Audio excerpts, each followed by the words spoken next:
Enforcement Bureau. He's also been with ARRL. And I'm not sure, you're still with ARRL.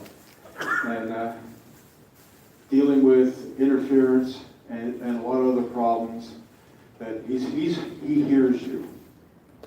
It's the best way I can say it. Some people at the FCC, you talk to them and you're just beginning to wonder, am I talking to a bureaucracy? No, this is a real person. It's not a bureaucracy. I'd like to welcome to you Riley Hollingsworth, K4, ZDH, ZD Harry. So, Riley, would you please take the floor? And everyone, please welcome him.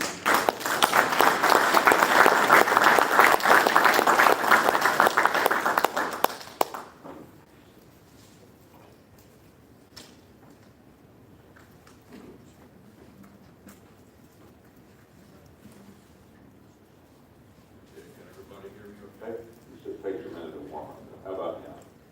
You hear me okay? Well, this is really a sorry night to be on the road, and anybody that comes out to this tonight is serious about radio, and I really appreciate your comment. You could be home watching Netflix, but you came to church instead, so thank you. I appreciate that. I met Aiden a few minutes ago. It's KA1 DAN, I believe. Aiden, would you stand up? Did I get your call sign right? This is the future of amateur radio right here.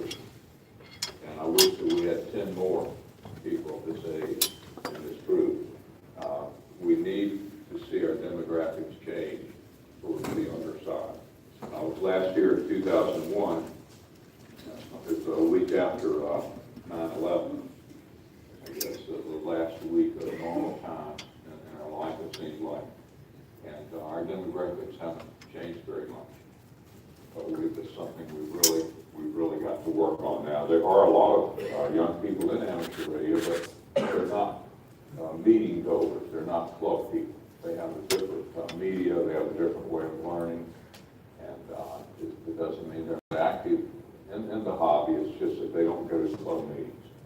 They're not meeting goers. And there's a book that was written several years ago about sociologists named Bowling Alone, and it talks about how all clubs and all organizations are having trouble getting active members. There are lots of members of associations where you don't go to meetings, but the clubs and the community organizations that have meetings, all membership is down. It's just a different era. And Aiden, I would love to.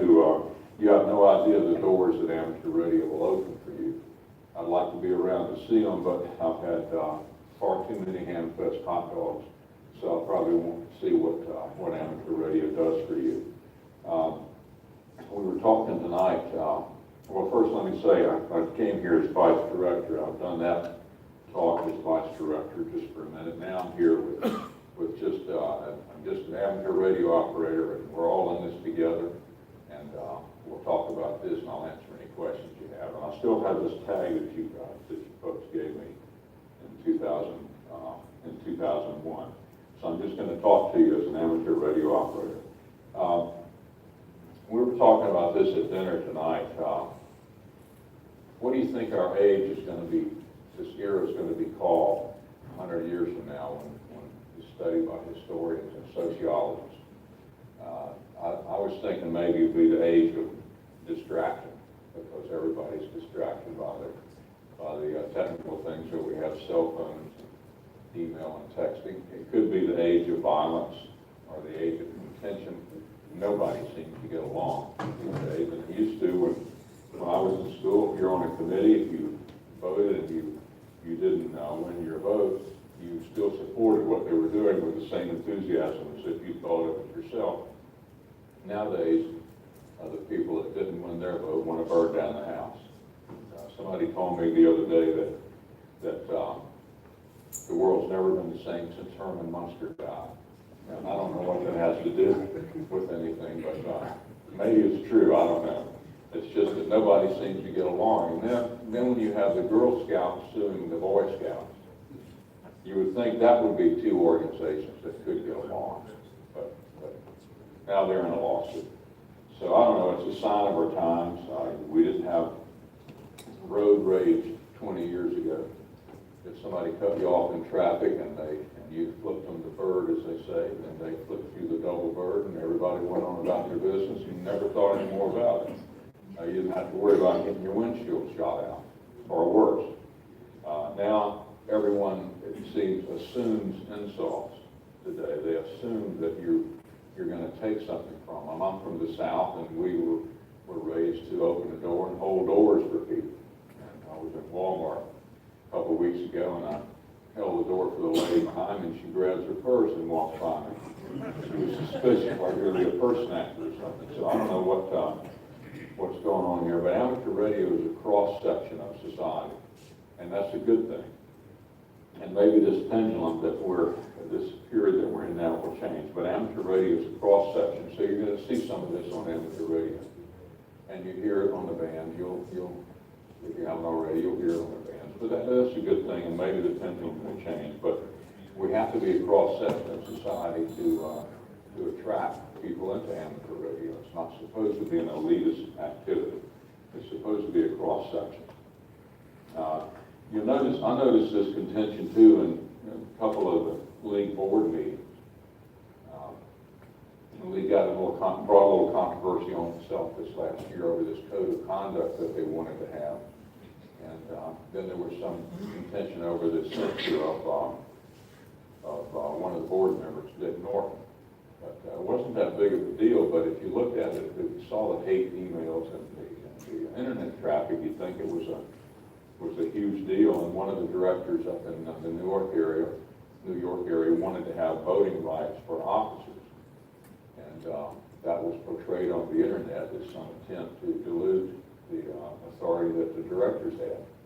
And the only reason he wanted to have that is he thought he would like to become an officer instead of a director, and he wanted to be able to vote. And so when he saw the hateful comments about it in the email at our board meeting, he just stood up and said, "I withdraw the motion," and that was it. It was over in 30 seconds. So it's just a sign of the times, and at the end of the day, all of this is only about one thing, and that's amateur radio, and what we can do to preserve it and to recruit new members and to keep it active for the next 100 years.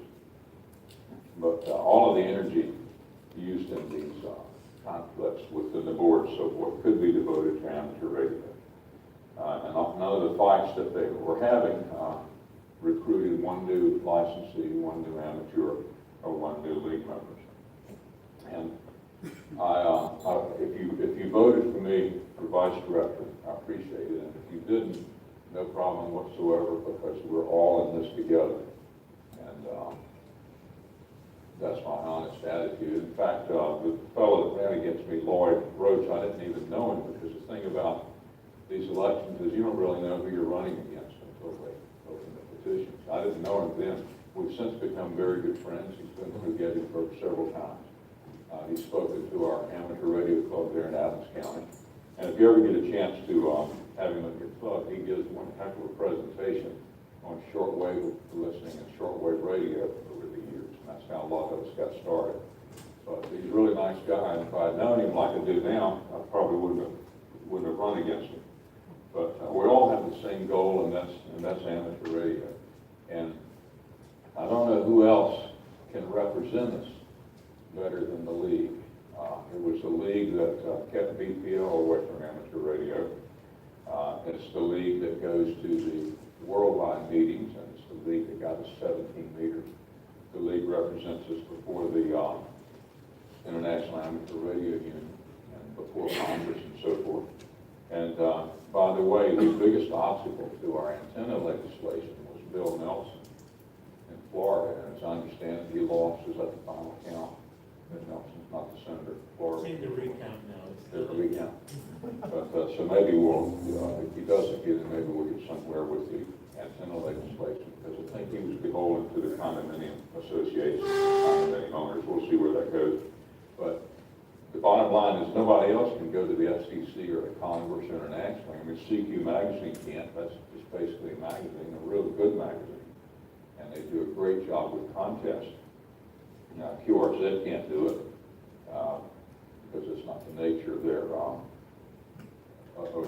So who else is going to do it besides the league? So the league is all we have. And I know from many years at the FCC that if it hadn't been for the league, amateur radio would be unrecognizable today, especially over the BPL. BPL was a bandwagon that a certain chairman wanted, and I don't think he really personally wanted it, but I think it was driven by the White House. But BPL gave devastating interference to amateur radio signals, and they could have notched it out. The FCC could have required the BPL folks to notch out amateur radio service, but it was such a bandwagon and such a political thing that they didn't do it. And Ed Hare up at the league in the technical department. Do any of you know Ed Hare up there at AWRL? He's the guy you call if you have some interference problems or other technical issues. Ed read the commission documentation on it and came into his boss and said, this isn't right. Numbers are left out of here. So Ed and Mike Gruber of the league found the fallacies in the league's scientific studies, and it was they had left out the facts that showed that BPL was bad for amateur radio. They left it out of the studies, and so Ed discovered that, and the league took the FCC to court, and the league won the BPL case. And I don't know how much it cost, but the appellate firm that they had was just outstanding. And I went to that hearing before the appeals court, and those judges, you worry about judges not really understanding the facts. Those judges knew amateur radio inside and out. The pleadings were so good, and they asked very good questions. And very good questions. And the FCC was trying to contend that if you have interference in BPL, you just go somewhere else to operate. That was their bottom line. And so one of the judges said, let me see if I understand this. If you're an amateur radio operator and you have BPL interference, you have to move your house or the car. And the commission council didn't have an answer for that. And finally the judge said, well, you're kind of stuck with the facts here, aren't you? And so they slammed the FCC and said that the FCC was cherry picking in scientific studies. And for a court of appeals, or any court, to tell a regulatory agency, what is supposed to be an independent regulatory agency, that is cherry picking in scientific studies, to me that is about as humiliating as it gets, because the FCC had redacted and withheld studies that showed that BPL causes devastating interference. But the league did a great job in that case, and that was the end of BPL, just about the time that the technology became outdated anyway. But nothing, I think BPL was the biggest threat to amateur radio since World War II. And it kept me awake a lot of times at night, because if that had gone through in a lot of areas, you just wouldn't have been able to use any of the bands, not just one or two bands. I wanted to, two things. I wanted to give you an update on the Bofang case. You probably saw that the FCC said that those radios can't be used. The league thinks their opinion is wrong, and it is wrong. It was a staff opinion. For years and years and years, we've been able to use any equipment we wanted to. It didn't have to be certified or type accepted or whatever. That's the whole nature of amateur radio. And I think that when they get the real engineers on it, the RF engineers, to explain it to the lawyers who thought they know everything, they'll clarify that. And of course, we should be able to use Bofang radios. What they were down on Bofang about was having units that could be used in other services, and they weren't certified for that. So if you have a Bofang, I wouldn't be too afraid right now that we can get that clarified, I think, as soon as we can. The main thing I wanted to talk about was the volunteer monitor program. Is anybody in here an official observer? And the OOs in here? But the OO program has worked with the SCC since 1982. And the OOs do a lot of work. They spend a lot of time monitoring the frequencies when they could be operating themselves. And they turn in a lot of good work. And the FCC over the years used it less and less. But when we started the amateur enforcement program again in 1999, I went down to headquarters and got, and they asked me to come down and pick up some OO cases that had been referred to the commission. Over the years, they didn't tell me that I needed a van to get them back to Gettysburg. I had a full van of boxes of very good official observer cases that any 12-year-old could do if the FCC had just devoted time to doing it. They've done very good work. So we used those as much as we could. But 2 years ago, well, let me go back to 3 years ago. You remember reading about the FCC cutting back the field offices and the engineers. And they cut back a lot of the field offices. What they don't tell you is that all of the antenna stations, the monitoring areas are still there, and they're all tied into Columbia, Maryland, on a big screen there where they can take the bearing. But a lot of good engineers left. They cut back half the field offices. And fortunately, a lot of good engineers stayed. But the FCC, realizing that it can't send out somebody from the field anymore like it used to, they usually just send them out for safety, public safety cases. They offered a deal with the league that if the league would enhance its official observer program and have different and better training and help try to have observers, and especially in areas where the FCC doesn't have much coverage in field offices, then the FCC agreed that it would take those cases at face value, and when the case comes in, they would take their first enforcement action without waiting to have to schedule it for when they were going to send the field out to that area again, which could be 3 months, 6 months, 2 years, or whatever. So it was quite an offer, really. But they wanted the program rebranded and made stronger, and they wanted better training requirements. And so they drafted a memorandum of understanding. And I was on the official observer committee. We worked with that for about 6 or 8 months and got the wording all tweaked out. And as I understand it, well, the chairman of the FCC has already approved the program. The bureau chief, the general counsel has approved it, and the chairman. But of course, it went back for a couple of edits because lawyers look at that stuff. And when a lawyer deals with something, it's like taking a male dog out for a walk in your neighborhood. They're going to stop, put their mark on everything, no matter how insignificant. And there were a few edits done to it after it was approved by the chairman and after it was approved by the general counsel. And the person that saw those characterized them to me as happy to glad versus glad to happy edits. But anyway, that supposedly got done this week. And I'm hoping that this thing will be signed off of and we can get rolling next week. But the volunteer monitor program is essentially the same as the official observer program, only it's stronger.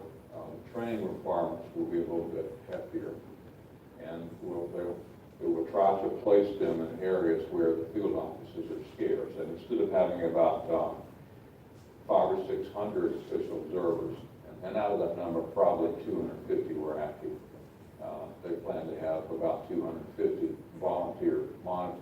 And the reason they changed it to volunteer monitor instead of official observer was just to rebrand it. We have volunteer examiners, we have volunteer counsel, and so it was thought that volunteer monitor would be a good way to rebrand it. And typically, as it had worked over the years, for about 12 years, the FCC ignored everything the official observers did because they didn't do any amateur enforcement. And then when we got back in amateur enforcement, we went through the official observer cases and started as many of those that we could that were fresh, or reasonably fresh, and we got the FCC field officers involved. If this volunteer monitoring program goes through, there'll be somebody at the league, staff member, somebody that will administer for the league, and will coordinate with all the volunteer monitors, and then refer those cases to the FCC. And the FCC will, the rebuttable presumption is that case is valid, and they'll issue a warning letter or forfeiture or whatever. It's a pretty good deal if we can get it going, but the league has got to move on it and get this thing started. So, particularly with the field cutbacks, this is what we're going to have. It just takes too long to get FCC engineer out on a case unless it involves safety of life. So I think this will work very well if we can get it going. And in the next couple of weeks, the league's going to decide how they're going to handle it, who's going to do it, and so forth. So watch that. And how many of you get QST magazine? Most of you. Okay, if you'll look at the October 2018 issue, Barry Shelley, who's the acting CEO right now, monitoring the airwaves, is the opinion page that explains the entire volunteer monitoring program, or you can just search for volunteer monitoring program on the league website. But I think it's going to work very well, and the FCC has obligated itself to respect it more and take action on the cases that the volunteer monitoring people turn in if the volunteer monitoring people have a little bit more of a strenuous training program and continuous training, and the FCC has agreed to participate in that training program. And in this day, when an agency agrees to do anything, it doesn't have to do its exemption. So we're really happy that they offered to do that. The FCC has some great engineers still there, and a number of them are amateur radio operators. You don't hear about it, but they're either amateur radio operators and/or they totally support amateur radio. So I think it's going to work out great as the league will get off the dime. I hate working with committees. It took a committee a year and a half or 2 years to work on this, and it just seems like somebody told me one time that a camel was a horse designed by a committee. That's a pretty good analogy. But now we're beyond the committee stage, and this thing really needs to get going. So if you know of any official observers, please encourage them merely to apply for the volunteer monitor. A lot of it is the same thing, but the FCC insisted that we retire the official observer program as it was known, and rebrand it and retrain. And so I hope that all of those who are active will apply for the volunteer monitor program.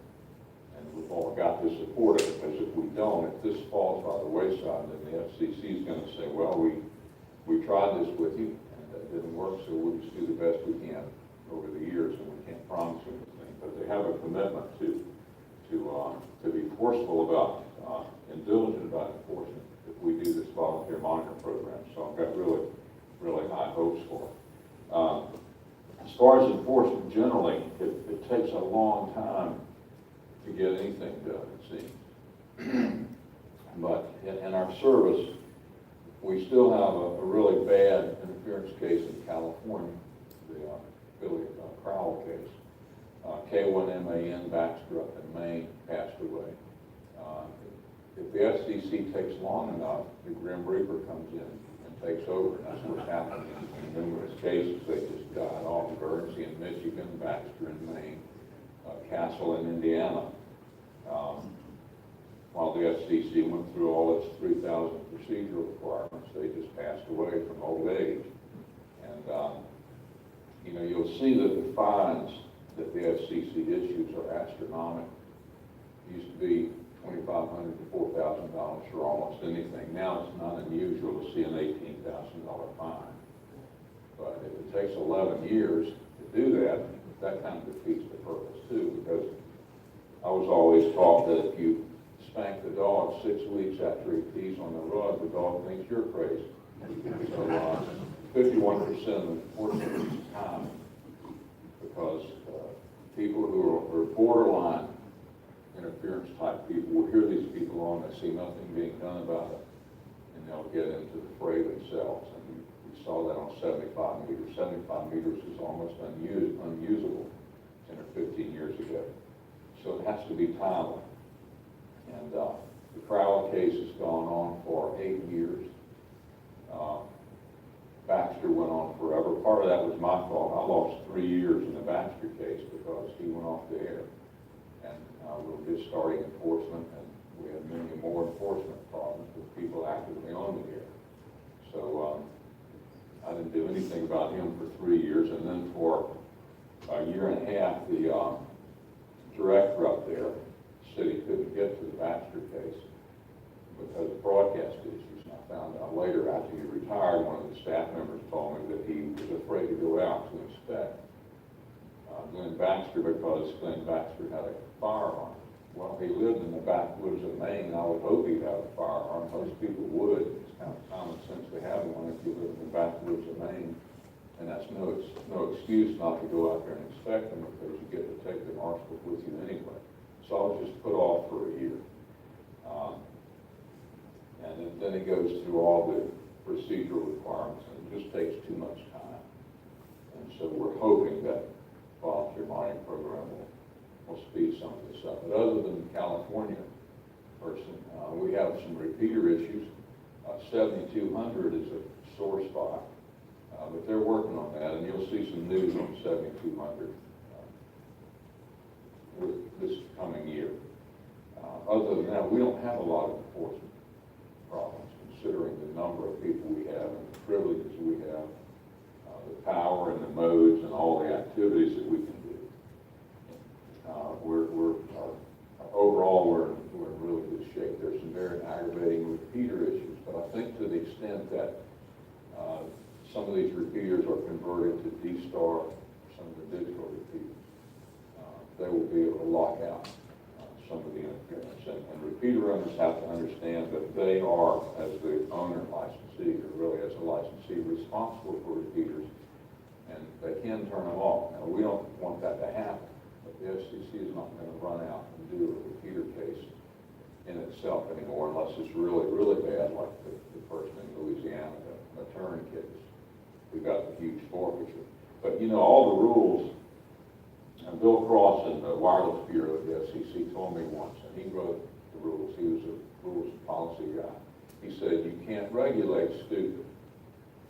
He said, the best set of rules in the world is not going to regulate stupid. And he said, all of our rules were written to regulate people who basically had common sense and that you could basically understand. But Matern in Louisiana and Baxter and the guy in California, they're not like that. And they don't respond to the things that you and I respond to. Baxter was one of those people you knew in the fourth grade and they haven't changed very much. If they were wanting to do A, B, and C, you could say, okay, you can do A, B, and C. They would change their mind. They want to do A, B, and D. And if you said, well, you can do A, B, and D, they want to do E and F. They're just never going to be right with the program. It's just the way they're wired. And he was one of those people. He could have done it right and had a very good alternative program to W1AW. But when you claim to have control, station control, and we did one inspection, it turns out that your control device is a timer from Radio Shack. And when you mistakenly, instead of putting in a 90-minute CD about amateur radio, you put in a 90-minute CD about job recruitment, and then you go off to the Walmart and leave your station running. It's just not the way you do it. And he did those things. But anyway, he's not here anymore. Grim Reaper took care of that, and we'll take enforcement from anywhere we can get it. But I always said, one of the best enforcement tools in the world is the wife or girlfriend standing at the door of the radio room, unknown to the radio operator. That's the best enforcement tool we have. The first couple of years when I got into amateur enforcement, I hadn't really been all that active on the bands, maybe a couple of dozen contacts a year, but I didn't do a lot of listening. And I was appalled at how 80 meters sounded, 75 meters. I couldn't believe it sounded like CB did to me when I was in high school. And hearing a lot of this and seeing a lot of the complaints and listening to a lot of the recordings would really make me mad and ruin a lot of weekends. And I had an ICOM 746, which was a good rig, but I spent so much time monitoring the bands on that and hearing things that I couldn't believe on the amateur radio bands. I began to hate that radio.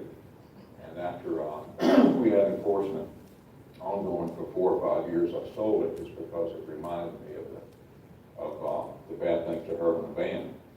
But one Friday, I was about ready to go home. One particular case on 75 meters had really angered me. And I had learned by that time that 90% of the people, whether they're licensees in a land mobile, save, or amateur radio, 90% want to do it right if they can figure out how to do it. They resent that other percentage that doesn't care about doing it right.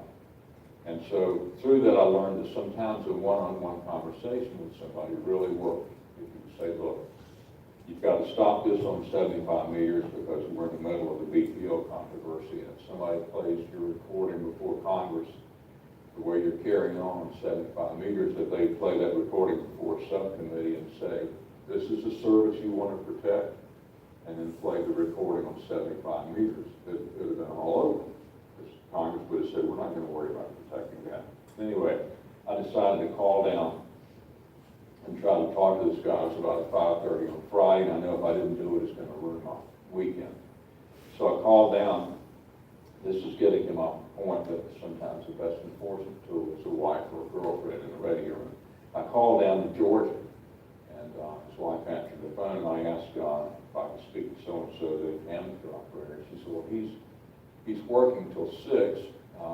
He gets home about 6. What's this about? And so against my better judgment, I told her that we had a lot of complaints about obscenities, deliberate interference, and arguments. And it was like a cancer on 75 meters. We were trying to get it straightened out. And I read to her some of the complaints. And I said, so just ask him to call me, if you would, when he gets in. And there was about a minute of silence. And she said, well, I'll tell you what, like I said, he gets home at 6. And I can guarantee you that after about 6:15 tonight, you will never have this problem again. And we didn't hear from him. We never had the problem again. He was never heard on the air again. And I wondered if maybe she didn't bury him in the backyard. What he was doing wasn't all that bad. And a couple months later, I thought about calling down and talking to him. Then I decided to leave well enough alone to just let enforcement take its course.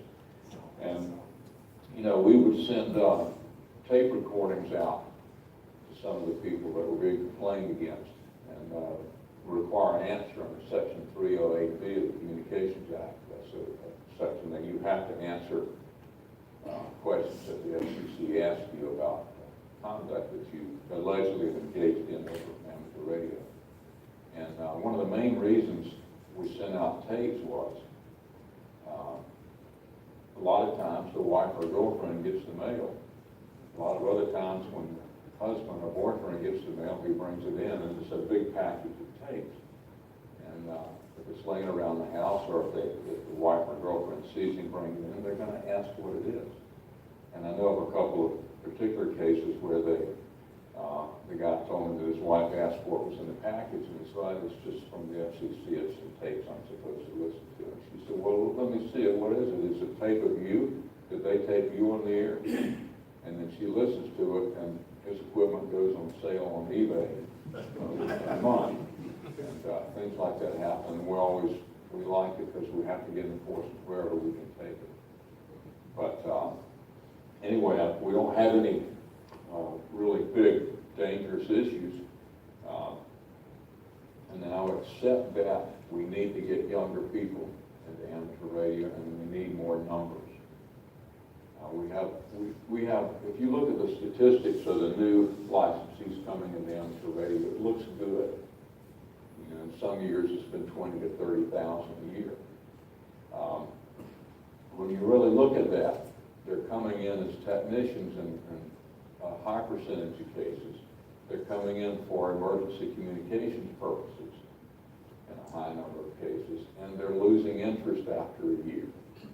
And so we have a license database. Our license is good for 10 years. We're not keeping those people, and we're not seeing them advance up to the higher license classes. And we need to know who they are, and they don't always come in through a club. A lot of times these people will take general class license classes and pass a test, and they're never heard from again by the club of the people who gave the test, because we don't follow up with them, and we don't stay with them to tell them there's a lot more to amateur radio besides emergency communication. There's PSK 31, there's RAG 2, and there's DXing contests and everything. We have so many privileges on so many bands, and we're not following up with them. And the first time you went hunting or fishing, you probably didn't do it by yourself. Somebody probably went with you. So every club should be vigilant on who the new licensees are in its area, and try to bring these people under your wing and show them all the aspects of amateur radio. And I think we'll be able to keep them and retain them as active amateur operators. But we're getting a lot of the numbers if you just look at the straight statistics. But probably 30% of those numbers are not maintaining an interest in amateur radio after a year or two. And that's our fault, and it's partly theirs too, because as I said earlier, people these days are not meeting goers. They're not involved in clubs so much, so we have to reach out and figure out some way to keep these people in amateur radio and show them all the other aspects of amateur radio. And so that's our job. This is our watch, and if everybody could recruit just one new amateur radio operator, keep them interested, that'd go a long way towards keeping the service healthy. But overall, it is healthy. I don't think there's any threats to our frequencies, except maybe some chipping around on the really, really high frequencies, chipping off the edges of that for commercial interest. But overall, I think our bands are safe, but we just need to continue regulating ourselves as much as we can, and continue working with the FCC as much as we can, and keeping, getting more and more people into the service. And that's our job. The FCC can't help us with that, even if they were inclined to do so. So it's our job to keep the service healthy and pass this on to the next generation, like the fellow back there, the new licensee, who's the youngest person in the room. And I'd like to say it would be great to come in and see 10 people of Aiden's age. They're out there because I've gone to some of the STEM programs out in New Mexico and some of the western states and Midwestern states, and at some of their meetings, it's full of young people because they're involved in a school program that incorporates amateur radio. A couple of years ago, I was in Albuquerque, New Mexico, and they had a whole group of young people that had gotten licenses. Gotten licensed because they were in a science project to launch a high altitude balloon with a camera on it. And some of the parents and others were skeptical of the ability to do that, but they got an amateur license so they could build a transmitter and track the balloon. Well, they launched the balloon, and you may have seen it in QSC. It went up to 89,000 feet. In fact, they sent up 2 of them. Very much a success. And wonderful pictures, and they did wonderful telemetry and wonderful tracking. Unfortunately, one of the balloons descending got into a cold front, into a storm, and landed on sacred burial ground of an Indian reservation. I think it was a Havasu Indian, I'm not sure which, but anyway, it didn't go over very well. But with some diplomacy, the tribe let them come in and recover the balloon and the remaining parts. But it was a great success. But in areas like New Mexico and out in the Midwest, the companies out there, the tech companies, have a lot of money, and they dump it into amateur radio. They put it into amateur radio classes, science, technology, and so forth. We don't have so much of that around here, but we've got to recruit young people. We need to recruit all ages of people. There are lots of people that are retired and would have time for amateur radio, and maybe they knew about it as a kid. But we need to get them, but we need to recruit more and more youth to amateur radio, because we all know what that will do for their careers, but we need to expose them to it and try to recruit them. That's very hard. It's very hard when there is no Main Street America anymore. When I was studying for my license after school, I'd ride my bike across town to a fellow's house, and he would teach me the code. And times have changed so much. If you let any kid ride his bicycle across town now, you probably get a visit from social services. It's just not the same world. And so we've got to find different ways to recruit.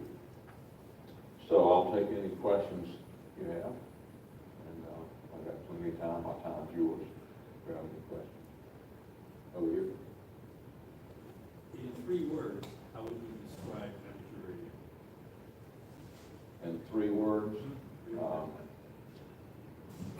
how about 2 words? To me, completely fascinating. That's the way I see it. About love of communication. Same way. Our love of communications we're wired to, mentally wired to communicate. And there's some good things about amateur radio and CW. You know, I was told that if the CW requirement was eliminated, that would be really a black eye, maybe the downside of it, the end of amateur radio. And I remember when I first got the enforcement job, I went down to headquarters and I talked to the policy guy. And I said, you guys, if you'll stay out of policy, if you'll stay out of enforcement, we'll stay out of policy. Because we can't work together. Policy and enforcement has to be different. But I said, if you eliminate the Morse code, this is all I'm going to say about it, but if you eliminate the Morse code requirement, you're crazy. So the guy looked at me and said, okay, you go back and look at your 10 worst cases over the next year and tell me what license class they are. So I did that, and they were all advanced in that. They had passed the code. And I had told him that CW was a filter to keep people out. It isn't. But my point is, I'm taking a long route. I'm taking a scenic tour to tell you this. CW is fascinating to a lot of young people. CW is more popular today than ever. You can ask the people who make the keys and the keyers, electronic keyers and so forth. They tell me their sales have never been better. And so we can attract young people because the hobby is still fascinating. They have a love of communication too, and they're getting maybe a little bit bored with texting. And while it's true with WhatsApp, or Voxer, you can talk all over the world. You've got to know somebody in that country to talk to. In amateur radio, you can meet people and meet people in other countries. And so once they get in it, if we can show them amateur radio, they have a love of communications too, especially at that age. But they, in a lot of cases, they become fascinated with amateur radio, especially the digital aspects. SK31 and JT8, whatever, how it operated that. But it is the love of communications, and all age groups have that. We just have to figure out how to translate that into an interest in the youth. But I still remember, I'm sure most of you do too, your first contact. How many of you remember first contact that you made? I remember that as if it were yesterday, and it's a magic. It's a magic of radio. We're all here tonight because we appreciate the magic of radio. And if you can really sit down with a young person and show them the aspects of amateur radio, I think they see that magic too. Any other questions? When you say 7200, are you referring to 40 meters? I'm sorry, say it again. When you refer to 7200, are you referring to the abuse and recording Yeah. of 40 meters? Yeah, the language, the interference, Yeah. the recordings. Is And that- why it's taking so long, I don't know. But the FCC's been listening to that for a long time. They got a lot of recordings. And sometimes it's like stomping the tail of a dinosaur. You have to keep doing it, but the message eventually gets there. And they act. So the act is going to come down on it. And those people don't realize that they're being heard all over the world. They can be heard all over the world. And it's really stupid to have all that money tied up in communications equipment, and you're acting like a juvenile. They're linking the walkie-talkies. And you can't argue with people like that, and the reason you can't is to understand them, you'd have to be as crazy as they are, so you just can't. You can't understand. Anybody else? In the back? Did you ever feel threatened when you were pursuing any of these cases? No. When you had to show up in person? No, the people I was dealing with, I don't know if they could follow MapQuest to get to it. No, so I didn't worry about that because a lot of the cases I had were people with mental issues. They called, you'd be talking to them one day and they threaten to kill you, the next day they'd call you up in tears. They were sad cases. There were drug issues, PTSD issues. Now, Laura, on the other hand, maybe because she's a woman, gets all kinds of threats and horrible, nasty emails. She doesn't take them too seriously, but imagine being the security officer at a federal agency in this day and time. You can't take any threat lightly. And so the security officers at the FCC are very concerned about Laura, and they have an extra $70,000 a year they spend just on security for Laura. And I've seen some of the emails that she gets, and they're absolutely horrible. How anybody could send that and expect to get help is beyond me. But she gets some very serious death threats. And you'll see a case coming out soon. Excuse me, I'm getting hoarse. You'll see a case coming out soon where they put a contract out on her kids on the air. And I didn't have stuff like that. Maybe the world's just crazy, or maybe they just react to a female differently.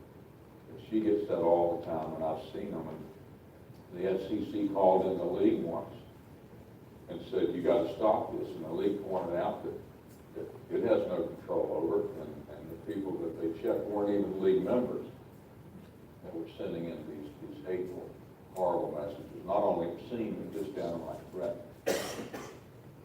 And I think her husband's getting tired of it. She's got 2 young kids, and she could do many other things. She has a very good reputation at the FCC, and she's worked for several other bureaus, so she doesn't have to take it. So I hope it doesn't drive her off. But I didn't get any that I took seriously. I mean, they went crazy one morning when an 18-wheeler was parked in the FCC parking lot here in Gettysburg. When they came to work, and they had a sign in the window, I'm here to see Hollingsworth. So they went nuts and came running in saying, somebody's out here. We're going to call the police. And it was just a guy I talked to the day before who had an enforcement issue with us, and he saw me coming through Gettysburg. It was going to be like 3 o'clock in the morning. Could I just park there and see when you come to work? And I told him yes, and I forgot to tell the security guard. So that was totally nice. He was a nice guy. But I never had anything anywhere near what Laura has these days. And like I say, it's just a different times. Anybody else? Have a couple in the back, please. Blue Jackets. In any of the going into schools for the STEM project, what sort of a program do they present? Do you have any ideas? Inside of schools? Yeah, what is it that they take in that catches their interest? The league tries to do it, and it depends on the school system, and it takes a teacher or somebody that is interested in it and wants to do it. They have an in-school program. I don't know a lot about it. I hear about it, but I don't know a lot about it personally, but I'm sure it needs to be strengthened. But it takes resources to do that. But to me, it's the league's responsibility to do that as much as possible, but you don't hear a lot about it. Okay. Have they been able to clean up e-cars 7255? What are you hearing on e-cars? Well, I haven't been on in a while because unless you ran power, you weren't able to communicate. I don't see that on e-cars. I mean, I check in there once in a while. I do a lot of listening on South cars, e-cars, and the other one. I don't have any complaints or see any complaints from them. Usually I'll see a lot of email traffic on the complaints. I think when they have that now, it's sporadic. I don't think it's a pattern. I don't think it's a deliberate pattern or deliberate attempt to interference with them. 80% of interference is accidental. I learned that in the FCC, that 80% of it is just accidental and carelessness. But if they were having deliberate interference, and they used to pretty bad decades ago, it was a big problem. I don't think that's the case anymore. Okay. about picking up the microphone and talking over, as you speak. Where does digital and the younger generation fit into this whole thing? It's leading in the, I don't want to say the wrong way, but where are we going with the digital compared to just picking up and talking to someone? I don't know how to phrase it. Some people feel threatened by digital, especially if you open up the bands a little bit to technicians. I don't think it's going to be a problem. There's plenty of room for everybody. And our generation, I think, is not all that enthralled with digital to the extent that some of the younger generation. A lot of our generation are more traditionalists, it's HF, it's CW, it's single side, and so forth. Plus, I think more of us are tired of being a prisoner of a computer than the younger people. And I liked PSK 31, it was fascinating, and I quit doing it just because I didn't want to sit in front of a computer so much, because I did it every day at work. But it is different with younger people. I don't see it as a threat at all. I think there's some element that sees that if the bands are opened up a little bit, it's going to be all digital, it's going to wipe out CW. I don't see it happening. The AM folks thought the single sideband would be the end of amateur radio. And I heard, as a kid, many complaints about that. It doesn't even have a carrier, it's not real radio, it sounds like a duck, it's going to wipe out amateur radio, but it didn't. And they said that if CW requirement was eliminated, it would be very harmful to amateur radio. It hasn't been. There's as much CW today as there ever was. I operate a lot of CW. And like I said earlier, those that make the keys and the keyers, they're doing fine. They don't seem to be fine. Young people are surprisingly fascinated with CW, I think, because it's a language that their peers don't know. It's an art form. They seem to like it. I met a girl in Dayton a few years ago. She was 14, and I asked her what speed she usually ran CW on, and she said about 30 words a minute. And she's 14. I've been in CW for 40 years. I've never gotten 30 words a minute. I still like it. There were some more questions in the back that I might have missed. Oh, thank you very much. Appreciate it. Right. Thank you. Got a little burden back here going here to be fair. Let me get the one back. Rick. Thank you for being here, Riley. At the last couple of board meetings of the ARL, they've been floating an idea of an new introductory license. How do you think the FCC will do this? Would they be receptive to that idea? I don't think they would, the FCC is going to go with a new license class. They will claim that it's costly and labor intensive. The fact is it's all computerized. But I just don't think they'll do it. I think they would be more inclined to give technicians a few extra privileges. But I don't see a new license class coming. But a technician was never designed to be an entry-level license like a novice was. And if the sunspot cycle were better, it would be more fun to be a technician.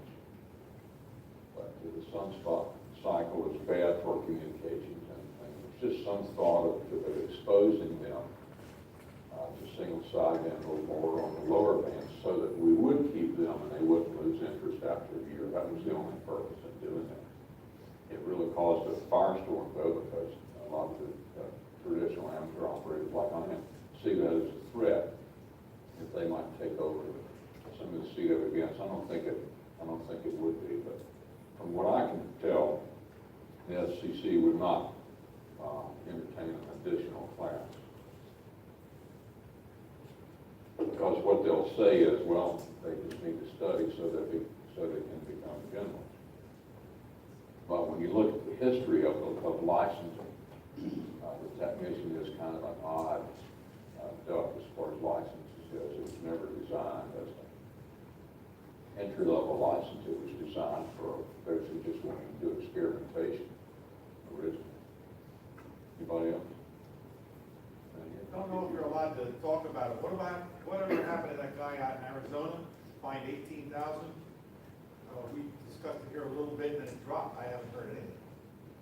in Arizona. Do you remember the name? No, I'm sorry. Well, what happens in those cases is, the FCC, if they can't collect it, turns it over to the Justice Department, who collects it, and you could end up with a lien on your house and a number of things like that. You could have your tax refunds blocked.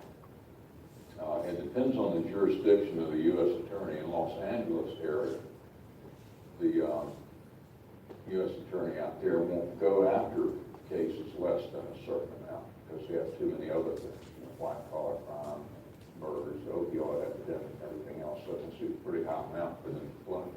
In Arizona, that's not true. So you don't hear a lot about it because now with the Privacy Act, you only hear about final actions. So what they probably will do is review his tax returns and compromise that amount and to maybe $10,000 or $7,000, and you won't hear about it until it's paid and settled. Now, you've heard about the Crow case over in Western Pennsylvania, Brian Crow, that he agreed to a consent degree of a forfeiture that I think was $7,000 or something like that. But because of the gradual tightening of the Privacy Act, you won't hear about final actions. But I wouldn't want to be in I wouldn't want to be in his shoes. I just wouldn't want to have to fight a letter I got from the federal government saying you owe $15,000 or $18,000 because it's going to be a nightmare for the next 6 or 8 years or longer. But I haven't heard anything about that. You will when it's settled. Now, right here. You were here 17 years ago. What's that? When you were here 17 years ago, I don't know if you remember me or not, but I heard you say something about at that time there were some magazine articles. I mean, there was crazy stuff going on in the air. To use your words, the appropriately named W6NUT repeater, if I recollect. Yeah. Whatever became of that? Do you remember? Can you tell us? Well, the W6NUT repeater was the worst repeater in the country. And we got complaints about it from all over the world because so many people go to California as tourists. And it was eventually sold, and the guy took it over, thought he could do something with the actors on it. He didn't, and then he sold it. And you don't hear about it anymore, but I'll never forget what the owner of the W6NUT repeater told me. He said, all the operators on my repeater are absolutely insane. He said, I'll give you that. But he said, wouldn't you rather have them in one place? And I thought that was ridiculous at the time, but we ran them off to 12 other repeaters, and then we had 12 problems in California instead of one. So he was basically right. But it eventually settled out. And as I was mentioning, we would take enforcement wherever we could get it. I remember calling the location, the manager of the location where the repeater was installed up in the mountains of California, because he was concerned too that he heard some bad publicity. And he said, well, they're leasing this site from us, and I know where the transmitter is. And he said, I could walk by the transmitter and off the power switch of the breaker if you wanted me to. And it would take them weeks to get back up here because of weather conditions. And I said, well, I can't tell you to do that, but if you did that, it'd be all right. You wouldn't hear from us. So we did knock it off the air for a couple of weeks, and that got their attention. But it was sold, and as I said, the guy that took it over, he was able to straighten it out somewhat, but it eventually just fizzled out. And it was the worst, that was the worst repeater case in the United States, and the owner was nuts, and all of the people operating on it were just way out there, and they, everybody on that repeater was several French fries short of a Happy Meal. That's the only way to say it. And it's California.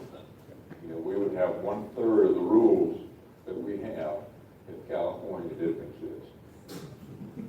They can't agree on what to disagree on. California was the same way in the land mobile service. A lot of the rules were designed just because of California. Enforcement in the amateur radio service would have been a 2-hour-a-day job. know why. But we're a little more straight-laced out here in this part of the country. In some states, you have no problems whatsoever. It's not because of the population. They're some fairly well-populated states, but you just never have the enforcement problems. Usually in the Midwest, that seems to be a pretty stable area of the country. All right, back to you. Were you involved in the 10-meter taxi cab deal that went on in New York City for a while? Did you get involved in that? The 10-meter one. The taxi cab drivers using 10 meters for communication. No, I know about it. You not get involved? I was involved in the trucking for a while. A lot of truckers were getting into 10 meter. And it was amazing. We had one guy who was a salesman that covered the East Coast. And he would hear a trucker on 10 meters and get the DOT number off the door and all the information. That guy was a one-man enforcement team. We got 10 or 20 complaints from him every week. And we called one trucking company and sent a letter to them really, and they stopped it immediately. The other trucking companies did too, and we finally realized that they didn't want any attention from another federal agency. They had enough attention from the federal government just being a trucking company. And so they would call in a couple of the trucking companies when they got our letter, called in every truck and had it inspected and got the stuff out of there if they didn't have a license. But I remember when the cabs were getting on the 10 meters, but I never heard too much about it. I guess they got that straight out. When you start dealing with cab companies, and that is a nightmare, because every cab is a different company or something. They all have all kinds of ownership arrangements, and you can hardly ever straighten it out. The Chinese unlicensed or potentially unlicensed entities that are coming in and potentially contentious edicts coming up from the FCC, which is causing lots of debate. What do you think that really means? Well, I think that Practicality. for us, I don't think it'll mean much at all once they get the interpretation straightened out and leave to working with the FCC, because we don't have to worry about certified equipment. As far as both things, they'll have to pull those units because they get a fine of $19,000 something a day if they continue selling those radios that aren't certified for use in other service. But I don't think it will affect us. A lot of them use both radios. And I got one for a friend of mine that's in a nursing home, and he likes it. You can't just hold one back there, and he really likes it. So I don't think it's going to affect us, but they've got to get this interpretation straightened out. And Chris Emily and the league's working on that now, because they were just shocked that when the person at the FCC said that the amateurs couldn't use it, because we can build stuff. So we don't have to worry about that. We build things, we modify things, we always have. I think they'll get that straightened out. Because anything, think something will take 30 days, it's always 6 months, it seems like. Agency. Okay, one more and I'll head back. Any more? You mentioned the volunteer monitoring program, primarily maybe in areas that don't have field offices as much or something, or would be any around here as well, or? Well, no, we would want them everywhere, but we would want to make sure that we had a hefty number in areas where there was no FCC field office coverage. And we have good coverage in this part of the country. But some areas out west or the Midwest we don't, so we would want to make sure that we have a healthy number of volunteer monitors in those areas. But we need them everywhere, of course.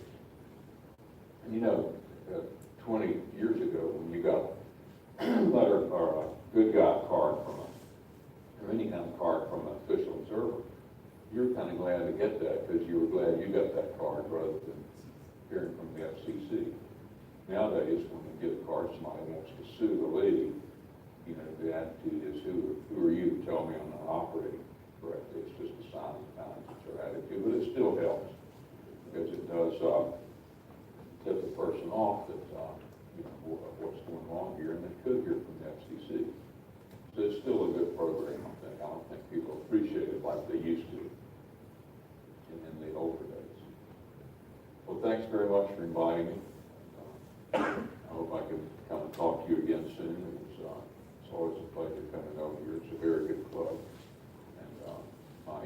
is my call sign at ARRL.org. So if you have any questions or anything that wasn't answered tonight, feel free to email me. And I'll get you an answer.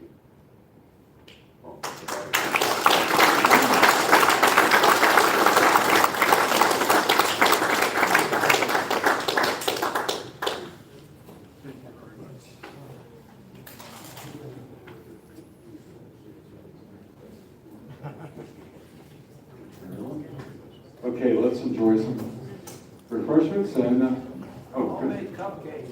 homemade cupcakes today. Thank you.